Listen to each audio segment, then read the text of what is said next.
Bien, bonjour à toutes et à tous.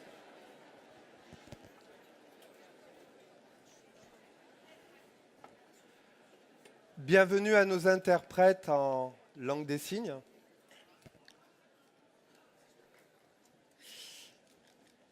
Tout d'abord, j'aimerais vous souhaiter à toutes et tous nos meilleurs vœux au nom de la municipalité pour cette année nouvelle. Nos vœux de bonheur, de joie, d'amour, de tendresse pour celles et ceux que vous aimez, pour vos familles. Permettez-moi aujourd'hui d'avoir une pensée particulière pour celles et ceux d'entre nous qui souffrent. Et je pense en particulier aux familles des pompiers qui sont tombés au feu ce week-end pour sauver des vies et que nous remercions.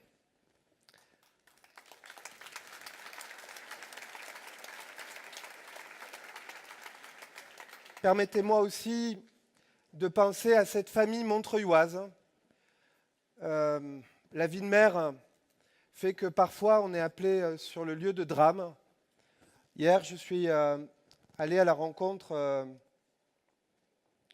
d'une famille dont le papa venait de se tuer, victime de la malvie, du chômage, de l'impossibilité de se projeter dans la vie. Je veux dire que je pense à eux, Et je forme le vœu qu'en 2019, nous prenions soin les uns des autres, nous prenions soin de notre planète, puis nous prenons soin de notre ville Montreuil. Permettez-moi aussi de saluer la présence parmi nous de quelqu'un qui a pris soin des autres, qui est un peu une de nos fiertés. J'ai nommé le spinnerman montreuillois Mamadou Gassama.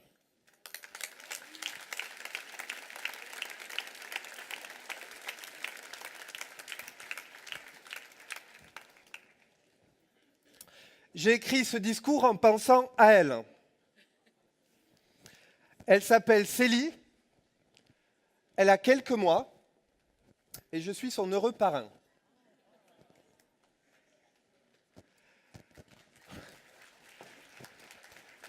Bon, la marraine et le parrain sont tous les deux montreuillois, ce qui explique le baby gros. J'ai pensé à elle et je me demande quelle sera sa vie lorsqu'elle aura 30 ans et lorsque j'aurai 70 ans. Quelle sera sa vie en 2050 ?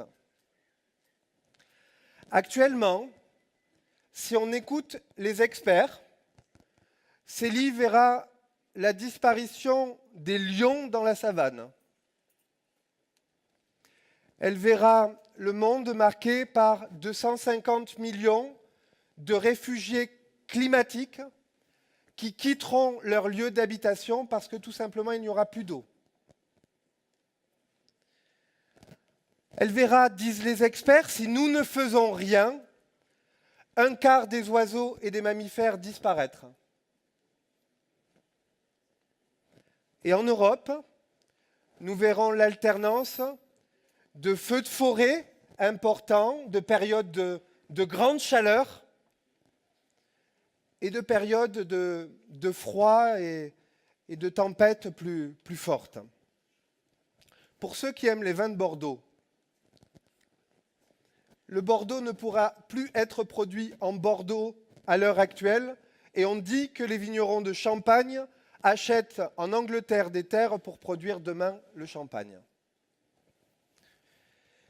Plus que jamais, je crois que c'est fondamentalement la question de la vie qui est posée s'agissant de l'organisation des sociétés humaines. La vie. Et jamais dans l'histoire de l'humanité, nous aurons eu si peu de temps pour agir ensemble. Jamais dans l'histoire de l'humanité, nos destins n'auront été liés de manière aussi imbriquée au même moment. Permettez-moi de vous présenter une deuxième jeune fille quelques-uns d'entre vous la connaissent, elle s'appelle Greta Thunberg. Elle est née en 2003.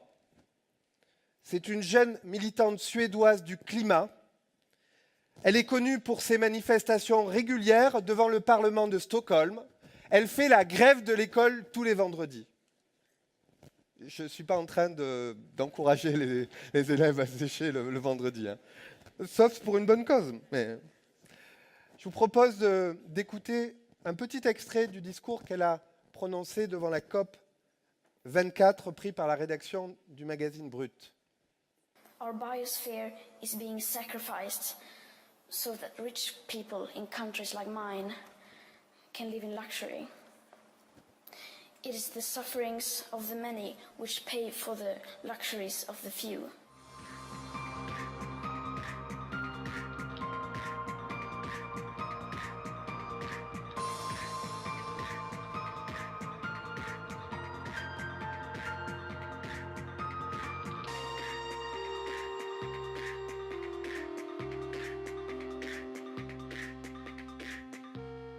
Many people say that Sweden is just a small country and it doesn't matter what we do. But I've learned that you are never too small to make a difference. And if a few children can get headlines all over the world just by not going to school, then imagine what we could all do together if we really wanted to. But to do that, we have to speak clearly, no matter how uncomfortable that may be. You only speak of green, eternal economic growth because you are too scared of being unpopular. You only talk about moving forward with the same bad ideas that got us into this mess, even when the only sensible thing to do is pull the emergency brake. You are not mature enough to tell it like it is. Even that burden you leave to us children. But I don't care about being popular. I care about climate justice and a living planet. Our civilization is being sacrificed for the opportunity of a very small number of people to continue making enormous amounts of money. Our biosphere is being sacrificed so that rich people in countries like mine can live in luxury.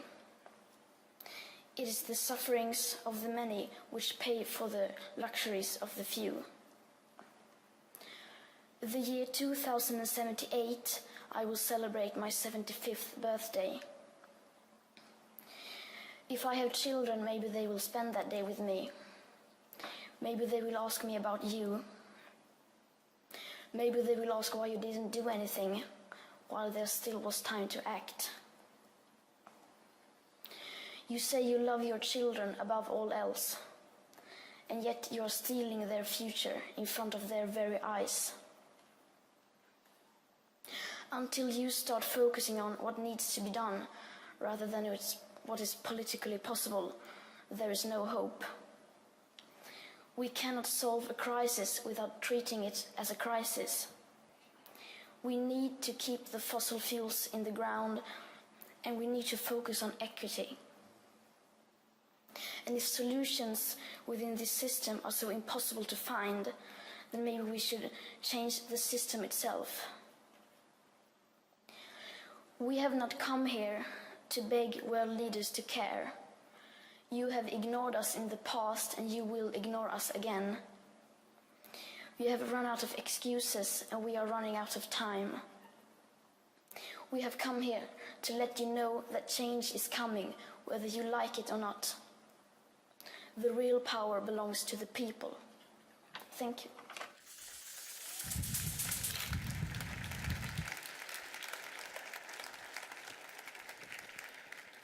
En 2017, selon la banque suisse UBS, les super riches ont vu leurs revenus croître de plus de 17%, ce qui fait de l'année 2017 le taux de croissance des riches le plus important depuis que les statistiques existent. À mon sens, le fait que dans un pays comme le nôtre, des entreprises multinationales soient parfois pas taxées du tout ou taxées à moins de 5%, alors que des petites et des moyennes entreprises sont taxées à plus de 45-50%. C'est un des problèmes du déséquilibre du monde. Cette existence de telles inégalités fait aujourd'hui courir un risque démocratique majeur à notre société. Et je veux dire qu'à mes yeux, avec mon œil de maire montreuillois, la question de la justice sociale et la question de la justice climatique sont une seule et même question que nous devons traiter ensemble.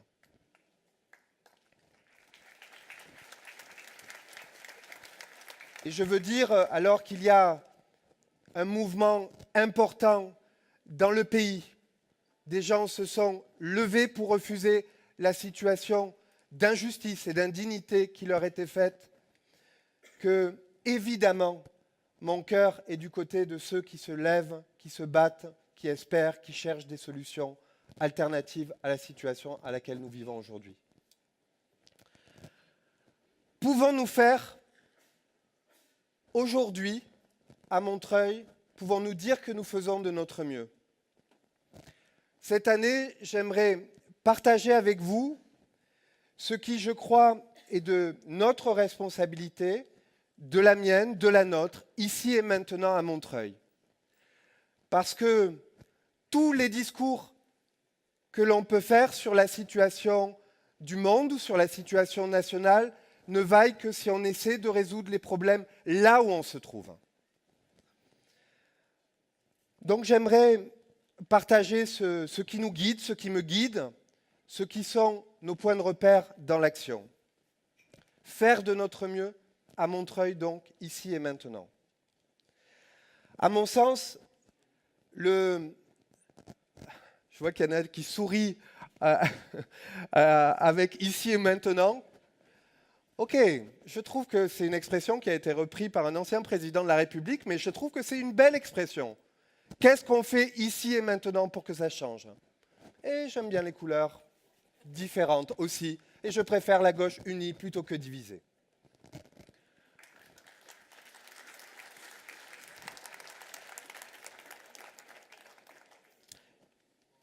Je ne veux pas faire de leçons, mais moi je crois que les valeurs, nos valeurs, doivent être notre premier guide.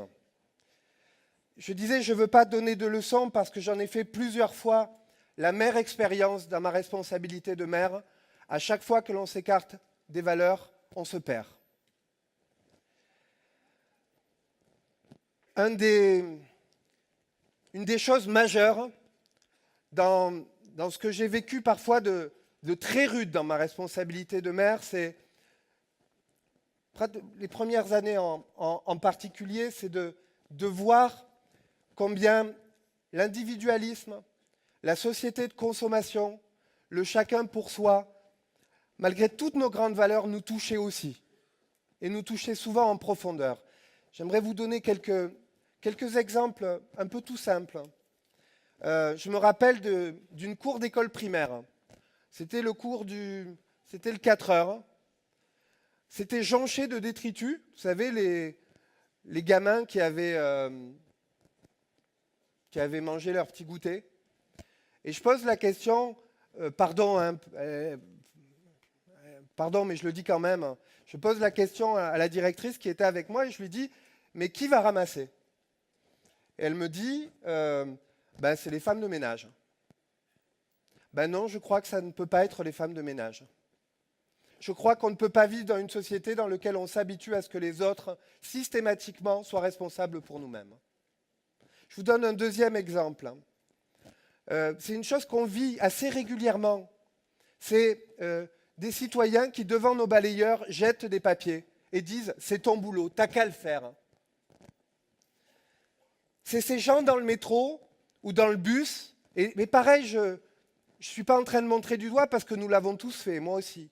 C'est ces gens dans le métro ou dans le bus qui, vous savez, baissent les yeux quand quelqu'un d'un peu handicapé ou d'un peu âgé baisse les yeux pour ne pas avoir à donner sa place. C'est ces gens qui, lorsqu'ils ont une responsabilité, se comportent comme des petits chefs et se mettent à considérer que parce qu'ils ont un titre, alors ils deviennent des rois. C'est ces élus parfois qui pensent que la politique est un jeu. Je dis cela parce que tout ça, ça existe.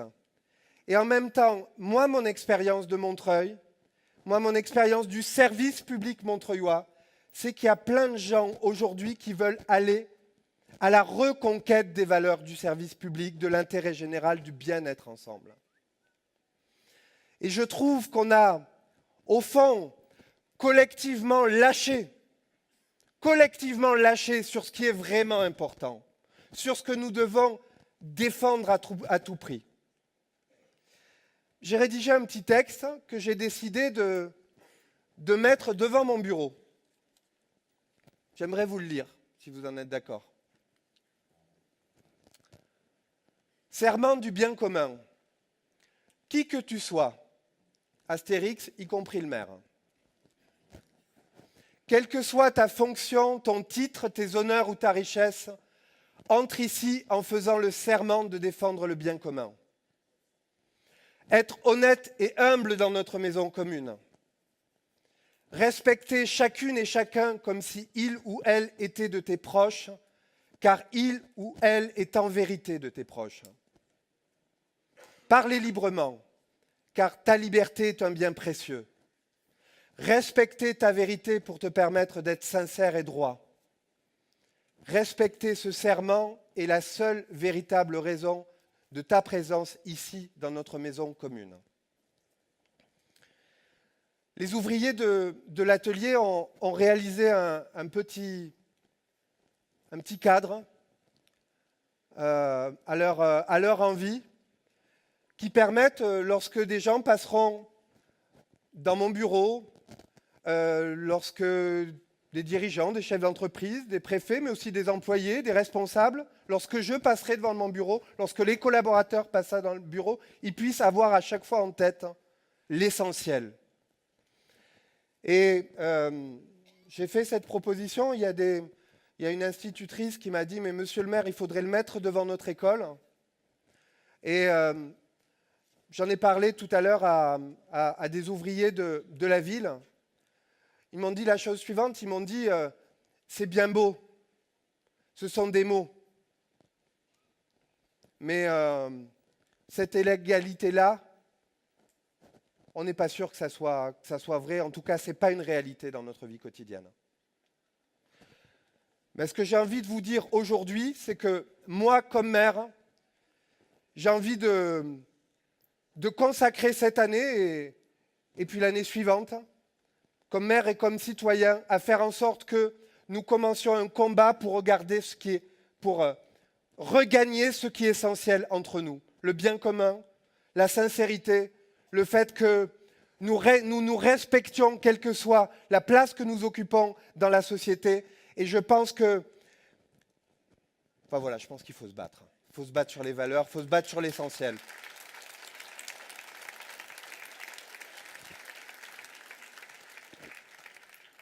Quand je parle des valeurs, je trouve que Montreuil, c'est une ville.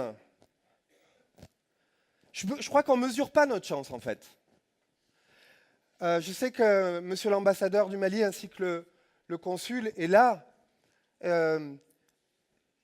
Dans plein d'autres villes, ce que nous avons fait, par exemple, sur l'AFPA, en réquisitionnant ces bâtiments publics, ça m'aurait valu un tombereau de lettres d'insultes. À Montreuil, c'est tout le contraire. Les gens se sont précipités dès les premières heures pour apporter qui des chouquettes, qui un coup de main, qui des couvertures, bref, aider. Il faut écouter, à mon avis, entendre parler les jeunes Montreuillois de leur ville. Il y a un papa qui me confiait comme ça dans une soirée un peu, vous savez, les soirées qui finissent et on boit un coup, on devise, on philosophe. Il me disait, mais nos enfants, quand ils faisaient leurs études, ailleurs qu'à Montreuil, lorsqu'ils avaient dû s'expatrier, ils nous appelaient régulièrement, ils nous disaient on a besoin de prendre une bouffée à Montreuil. Parce qu'il y avait de la mixité, parce qu'ils ne comprenaient pas comment dans d'autres villes, les gens pouvaient être si séparés en cases, en quartiers, en origines supposées. Et ils disaient, il y a quelque chose qui me manquait dans ma vie. Et c'était Montreuil.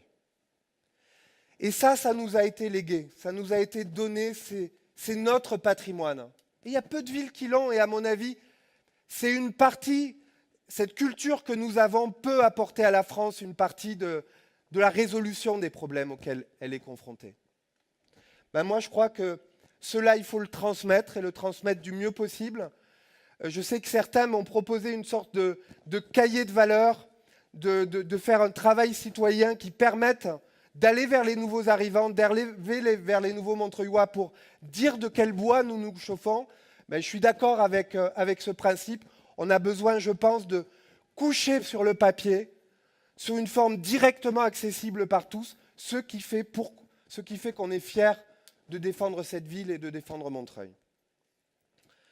Ce qui fait, à mon avis, aussi notre force, mince. Ok.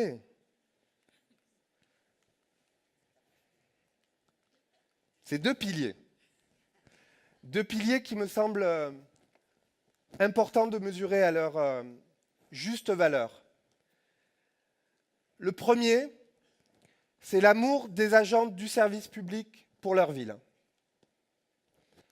Je veux vous le dire simplement, mais nous n'aurions jamais pu faire la rentrée scolaire que nous avons fait en 2018 avec les 2 nouvelles écoles dans les conditions où nous l'avons ouverte si nous n'avions pas eu des agents du service public qui travaillaient plus que leur dû, plus que ce qu'ils étaient censés faire.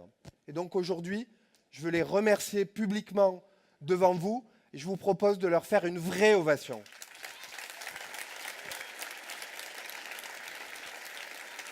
Une vraie ovation.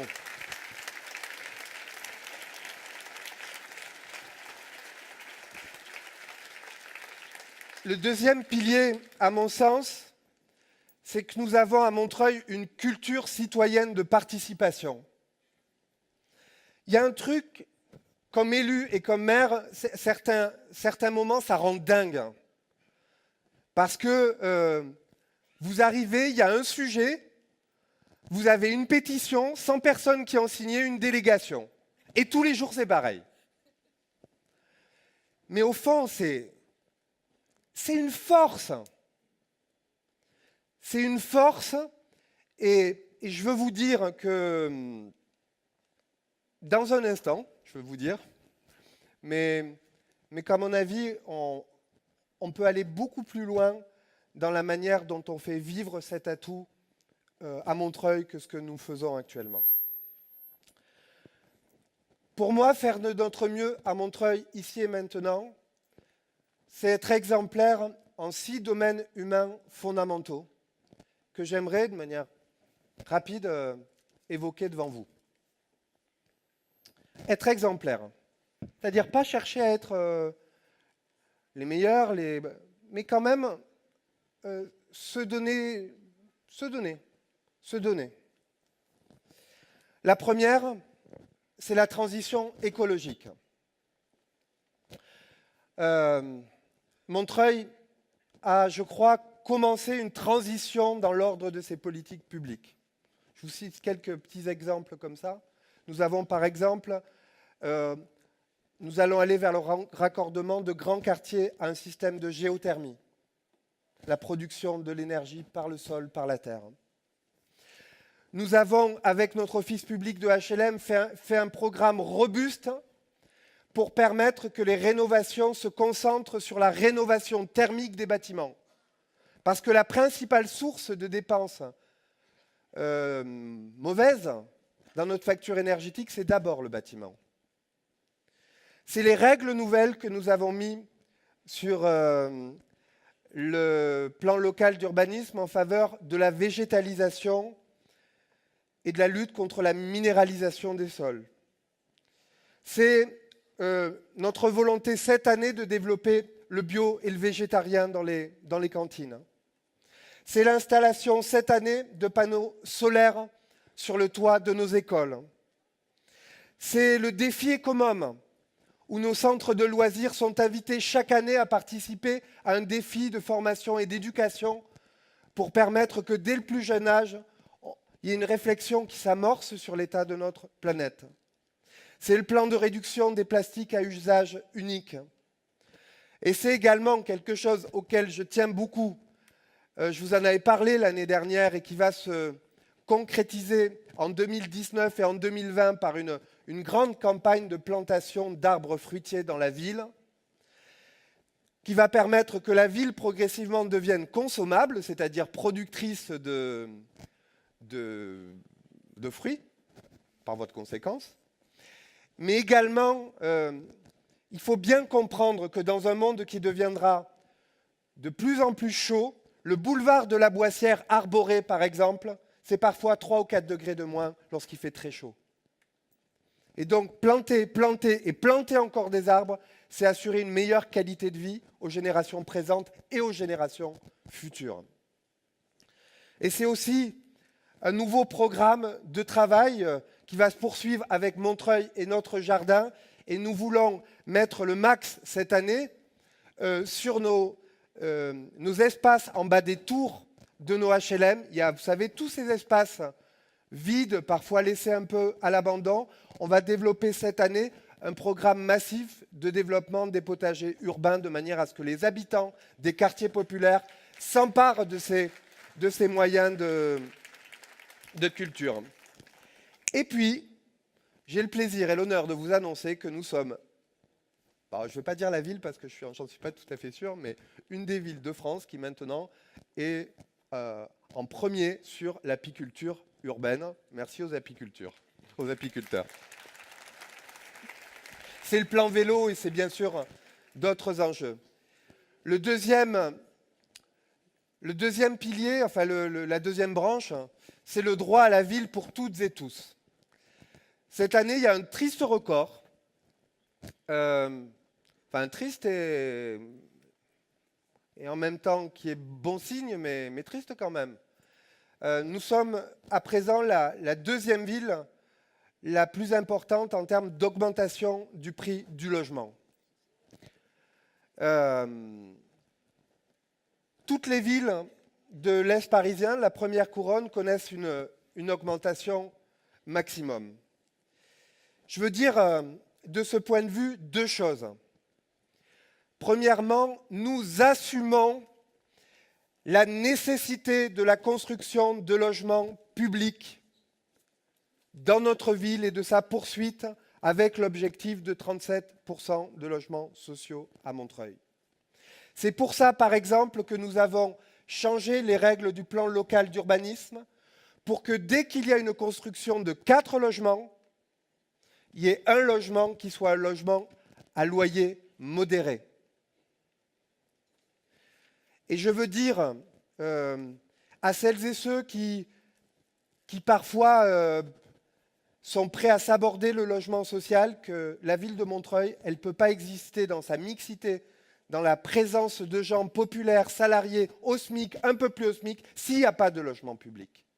Un instituteur aujourd'hui, un directeur d'école, un professeur ne peut pas, pour un certain nombre d'entre eux, se loger à Montreuil dans le privé. Quand vous voyez que, par exemple, dans le quartier des Grands Péchés, il y a maintenant des annonces pour un 60 mètres carrés à 1 300 € ou 1 400 € par mois. La deuxième chose que je veux dire, et en particulier chaleureusement, mais en même temps fermement aux autorités présentes, c'est leur dire que nous pensons qu'il est nécessaire d'avoir un instrument de régulation du marché.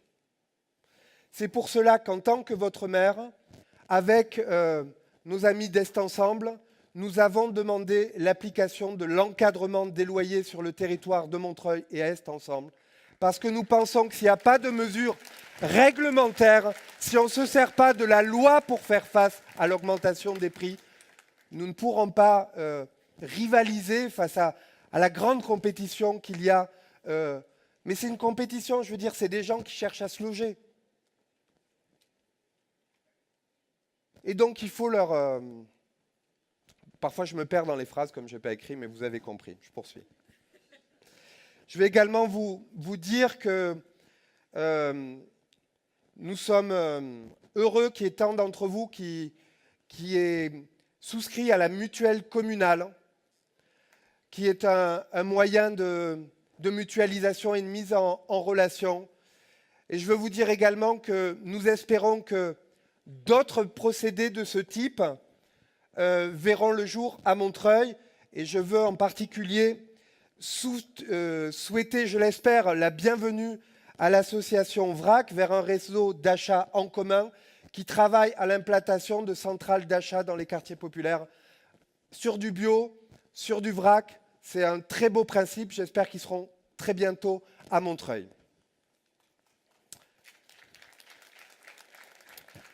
Troisième pilier, c'est l'éducation et l'émancipation. Je vous en ai déjà beaucoup parlé.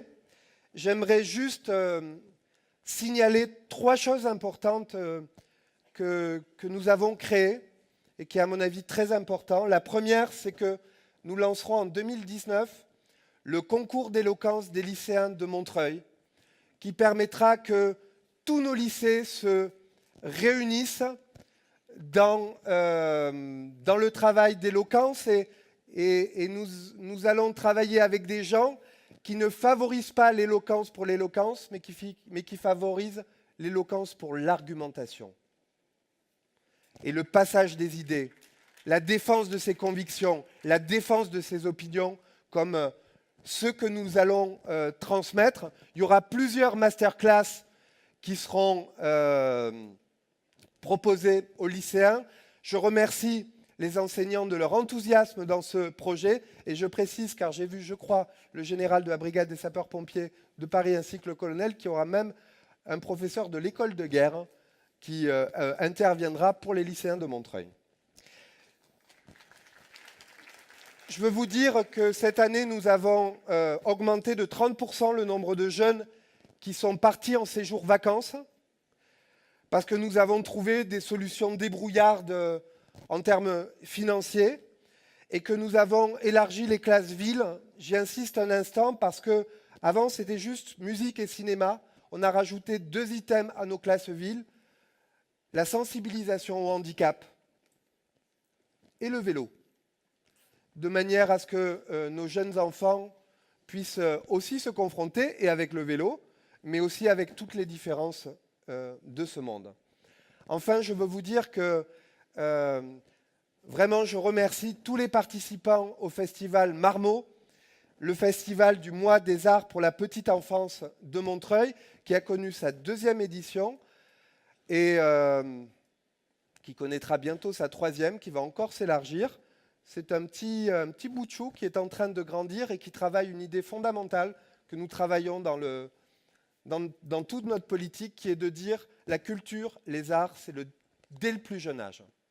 Et de ce point de vue, je veux saluer le travail qui est fait dans les bibliothèques de Montreuil par toutes les équipes. Je salue Fabrice, le directeur. Dernier mot sur l'éducation et l'émancipation. J'ai croisé il y a un petit instant Stéphane Goudet, le directeur de notre Méliès. Je pense que nous aurons le plaisir bientôt, pas tout de suite, on n'y est pas encore, de fêter le 1 000e spectateur pour notre Méliès. Et comme nous pensons que les Montreuillois ont droit au meilleur, j'ai le plaisir de vous annoncer qu'il y aura Bruni Tedeschi, Catherine Deneuve, Mastroianni, Binoche, Lacoste, Moatti, Ozon, Bertolucci, Nebou, Davis et tous les autres pour fêter avec nous le plus grand cinéma public d'Europe. Et je salue chaleureusement le président d'Est Ensemble pour son aide sur ce dossier.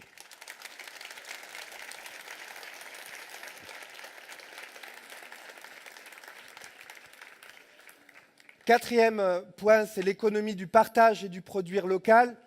J'aimerais citer un chiffre Je suis déjà à 34 minutes. Hein. C'est terrible. Vous savez, j'ai un écran devant moi, donc j'ai le temps. D'habitude, je pense que je parle peu, mais donc je vais aller beaucoup plus vite. L'économie du partage et du produire local. J'aimerais quand même vous citer un chiffre. À Montreuil, il y a moins de 2% de locaux d'activité vides. Ça veut dire que tout au long des années qui viennent de s'écouler, Montreuil est devenu une ville extrêmement attractive du point de vue de la création économique, de l'écosystème des artisans, du nombre de gens qui sont venus s'y installer parce qu'ils ont trouvé un écosystème de travail et de gens favorables. Et je veux confirmer aux habitants de tous les quartiers de Montreuil, mais en particulier aux habitants du quartier Lanoux, aux habitants du quartier Stalingrad, aux habitantes et aux habitants du quartier de la Boissière, par exemple, que nous allons poursuivre l'effort pour qu'il n'y ait pas seulement du tout logement qui soit construit, mais qu'on sauvegarde et qu'on développe des zones d'activité, des zones de développement économique, de manière à ce que nos quartiers soient vivants. Et j'ai grand espoir que, sur Lanoux, par exemple, dans le cadre du renouvellement urbain de la phase 2, nous arrivions à avoir à côté des habitations, un beau pôle de développement économique, dans un sens, l'économie du partage, l'économie sociale et solidaire, l'économie créative.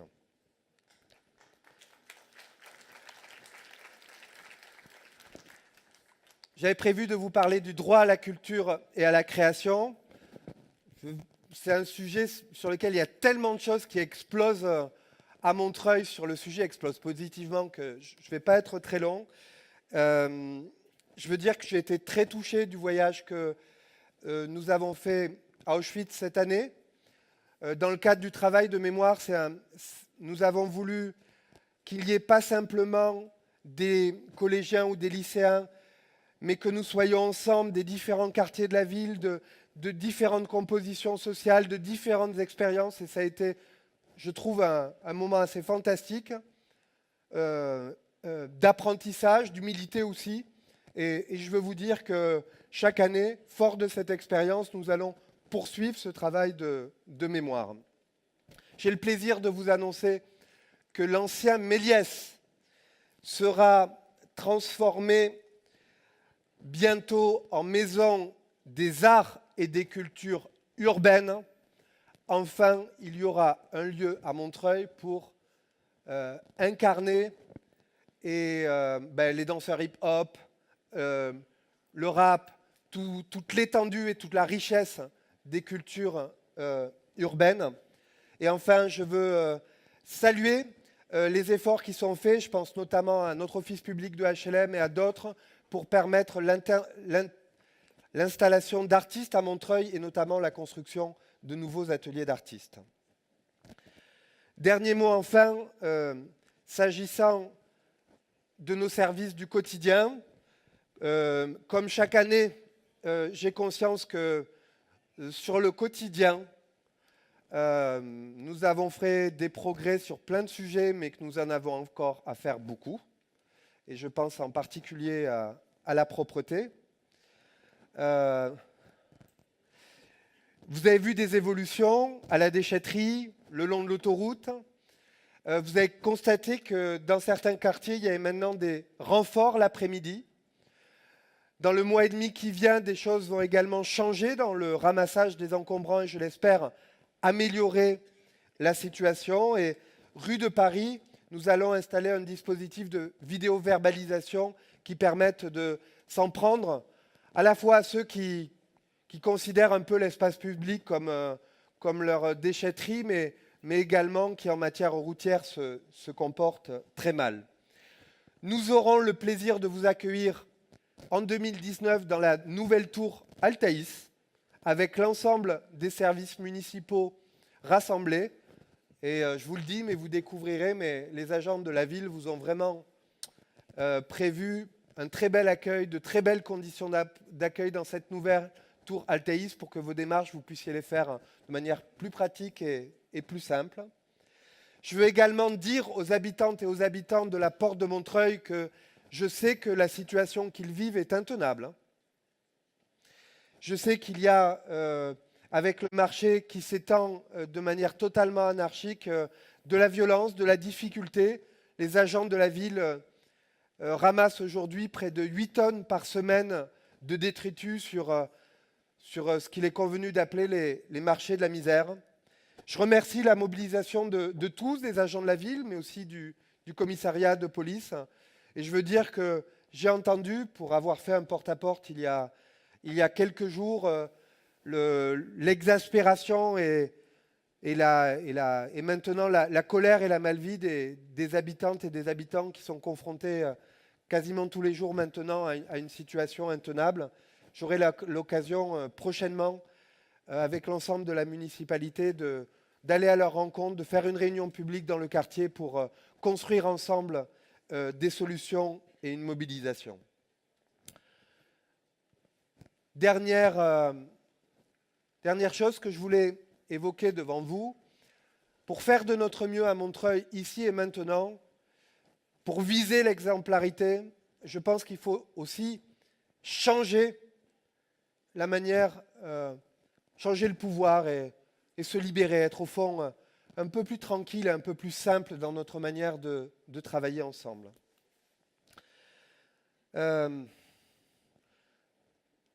Vous vous rappelez les 2 briques que j'avais mis au début de mon intervention. Nous avons 2 piliers, la participation des Montreuillois et l'amour des agents du service public pour leur ville. J'aurai l'occasion de m'exprimer bientôt devant les agents de la ville. J'ai personnellement pris une année et demie pour travailler, pour me former, pour retourner un peu sur les bancs de l'école et pour voir ce que peut-être, après la phase de crise, nous pouvions construire ensemble et apporter.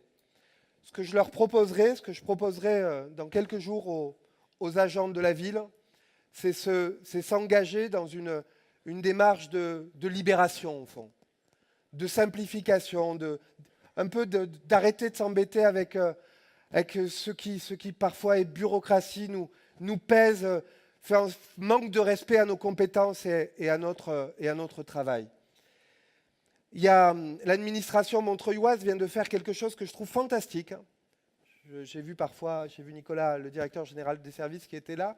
Ils viennent de proposer un principe simple, qui est que tout nouveau encadrant à la ville de Montreuil, avant de prendre son poste, devra travailler 3-4 semaines à la base avec les agents avant d'exercer une responsabilité de direction.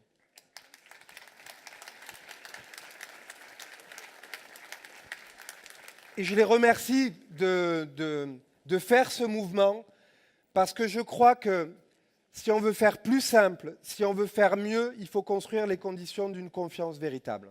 Et il n'y a pas de confiance sans égalité, il n'y a pas de confiance si on n'arrive pas à donner plus de pouvoir et une vraie liberté au collectif de travail. Et à mon sens, ce mouvement, c'est le même que nous devons faire dans notre pratique politique et dans la manière dont nous sommes en relation les uns avec les autres. Nous avons expérimenté ce qui est, à mon avis, une vraie avancée avec le budget participatif. Je me rappelle au début,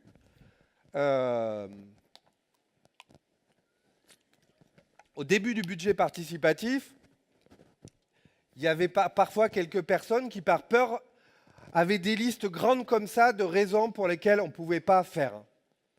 Et puis maintenant, à la 3e édition, peu à peu, ça rentre dans les mœurs et ça apparaît à un certain nombre d'entre nous, citoyens, élus, membres de l'administration, comme un levier naturel du développement d'une meilleure relation entre l'administration, les élus et la population.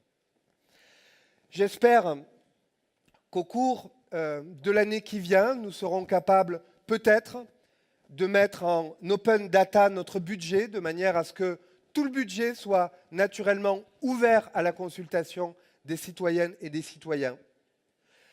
Et j'espère que le bureau municipal, avec vous, et je vous encourage à nous faire des propositions, aura l'audace de se dire que sur un certain nombre de sujets, on s'est trompé, qu'il faut faire autrement, qu'il faut peut-être procéder au tirage au sort pour créer des conseils de citoyens sur tel ou tel projet, c'est-à-dire stimuler tout ce qui permet un rapport vrai entre les citoyens, les pouvoirs publics, leurs élus. En conclusion, enfin, alors que je suis près de la conclusion, j'aimerais vous lire deux passages d'un homme que j'ai découvert qui s'appelle... je ne vous ai pas perdu, vous êtes encore avec moi? J'hésite à vous lire les deux, du coup. Ils font 3 pages chacune. Hein.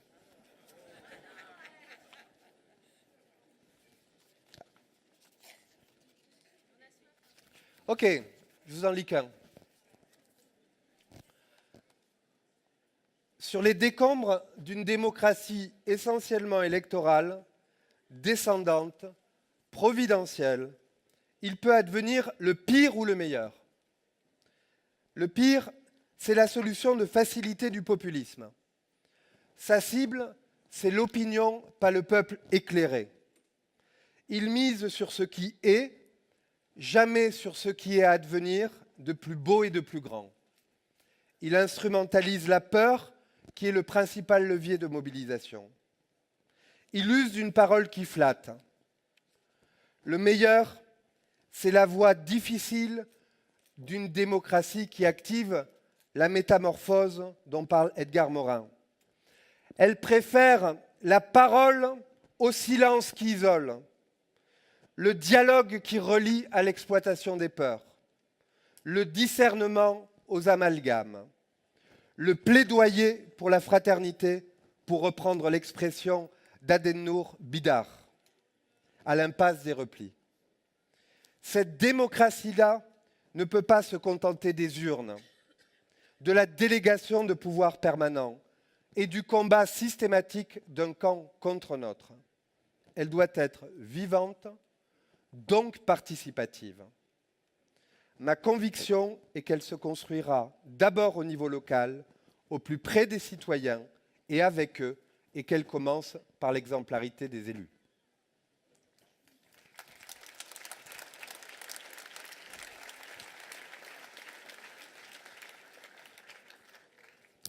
Conclusion.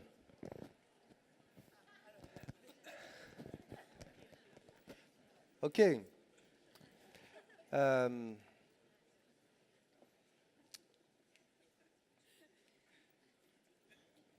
S'agissant du débat national voulu par le président de la République, je pense qu'à Montreuil, 2 questions importantes nous sont posées.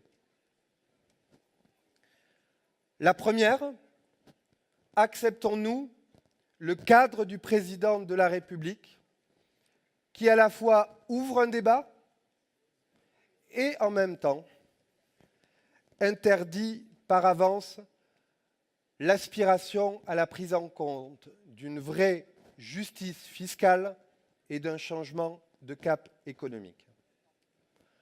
À mes yeux, pour ce qui me concerne, la réponse est non. Évidemment, nous ne pouvons pas accepter ce cadre.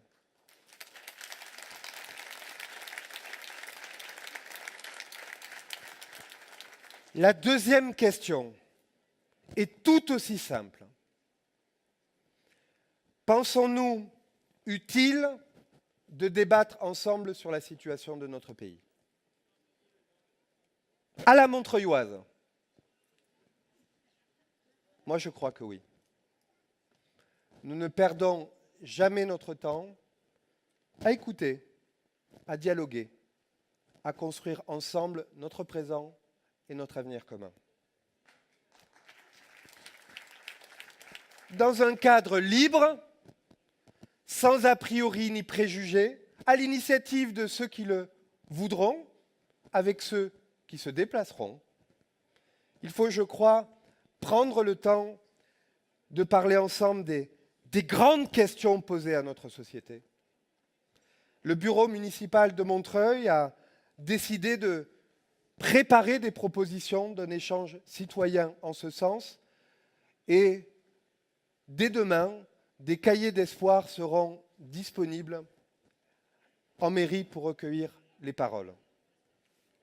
Conclusion. Vous l'avez constaté, personnellement, je suis extrêmement motivé, extrêmement déterminé et extrêmement heureux de vous servir. Cette année, je veux conclure en vous remerciant, car la grande responsabilité que vous m'avez confiée et que vous nous avez confiée est source d'une grande joie. J'aurais sans doute plus appris sur les êtres humains, sur moi-même, sur la politique, en 4 ans qu'en 3 décennies. Un vieil homme sage, peut-être est-il de Montreuil, qui sait, auquel on demandait ce qu'il avait appris du sens de la vie, répondait, « Eh bien, j'ai appris que je suis ici pour aider les autres. » Ce que je n'ai toujours pas compris, c'est pourquoi les autres sont ici. Au-delà de ce petit trait d'esprit que nous fait cette citation, à mon sens, cette citation nous interroge. En définitive, qu'est-ce qui est vraiment important? À quoi voulons-nous consacrer notre temps, notre vie, notre énergie? À quoi servons-nous? Pourquoi sommes-nous là? Moi, je ne vois, au fond, à bien y réfléchir, pas d'autre raison d'être là, de passer du temps ensemble, que d'être là et de choisir de le faire. Et de choisir de le faire. Même si on ne choisit pas tout à fait. Mais bon, d'être là pour les autres. Et j'aimerais conclure avec un vieux bonhomme, Albert Einstein, qui disait « Il est grand temps de substituer à l'idéal du succès l'idéal du service. » Bien, j'espère que dans la vie de nos entreprises, toutes nos entreprises, dans la vie de nos services publics, dans la vie de nos grands corps constitués, dans la vie de nos institutions, dans notre vie à toutes et tous, nous prendrons le temps de réfléchir et de substituer à l'idéal du succès l'idéal du service. Vive Montreuil, vive la République, vive la France.